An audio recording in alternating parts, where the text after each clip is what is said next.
எடப்பாடி பழனிசாமி ஆட்சியில் அம்மா உணவகமானது பட்டுப்போய்தான் இருந்தது என அமைச்சர் சேகர்பாபு தற்போது தெரிவித்துள்ளார். வடசென்னை வளர்ச்சி திட்டத்தின் கீழ் பொதுப்பணித்துறைக்கு சொந்தமான பயன்படுத்தப்படாத இடங்களை புதிய திட்டங்களுக்கு செயல்படுத்துவது தொடர்பாக அமைச்சர் சேகர்பாபு ஆய்வு மேற்கொண்டார் என்று தகவல்கள் வெளியாகியுள்ளது.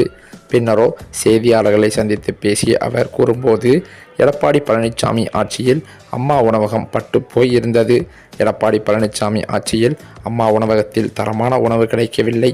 தற்போதுதான் அம்மா உணவகத்தில் எல்லாம் தரமாக கிடைக்கிறது என்று கூறினார்.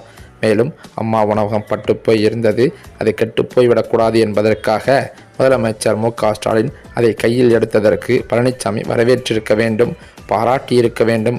வஞ்சக எண்ணத்தோடு குறுகிய புத்தியோடு அதை விமர்சனம் செய்வதை தமிழ்நாட்டு மக்கள் ஏற்றுக்கொள்ள மாட்டார்கள்.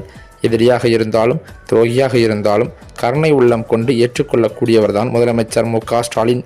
கரைந்து கொண்டே இருக்கும் அதிமுக காணாமல் போய்விடும் என்று எடப்பாடி பழனிசாமிக்கு அச்சம் என்று கூறினார்.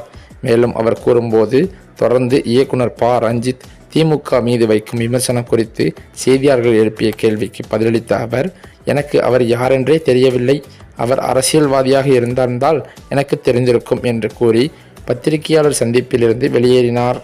இந்த சூழ்நிலையில் அதிமுகவின் பொதுச் செயலாளர் எடப்பாடி பழனிசாமியின் அரசியல் அதிரடிகள் வேகம் எடுத்துள்ளதாக சொல்லப்பட்டு வந்த நிலையில் நேற்றைய தினம் கட்சியில் உள்ள நிர்வாகிகளிடம் 2ஆம் கட்ட ஆலோசனையை நடத்தி கொண்டு வருகிறார் என்று சொல்லப்படுகிறது.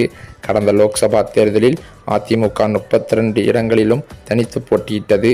ஆனாலோ 32 இடங்களிலுமே படுதோல்வியை தான் சந்தித்தது. அதுவும் தென் சென்னை, கன்னியாகுமரி, புதுச்சேரி, தேனி, தூத்துக்குடி, நெல்லை மற்றும் வேலூர் ஆகிய 7 தொகுதிகளிலும் அதிமுக டெபாசிட் கூட பெறவில்லை. நெல்லை, கன்னியாகுமரி, புதுச்சேரியில் 4வது இடத்திற்கு தள்ளப்பட்டது.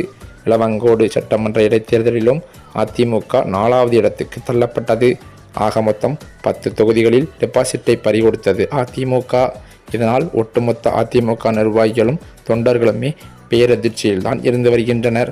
கடந்த சட்டமன்ற தேர்தலைப் போலவே இந்த முறையும் பலவீனமான கூட்டணி என்றும் கட்சியில் ஒற்றுமை இல்லாததே இந்த படுதோல்விக்கு காரணம் என்றும் வெளிப்படையாகவே ஆதங்கத்தை கொட்டினார்கள் அதிமுகவின் முக்கிய புள்ளிகள். அதேபோல மேலும் பல நிர்வாகிகள் வரப்போகும் சட்டமன்ற தேர்தலில் நாம் தமிழர் கட்சியுடன் கூட்டணி வைத்தால் நன்றாக இருக்கும் என்று சொன்னார்களாம்.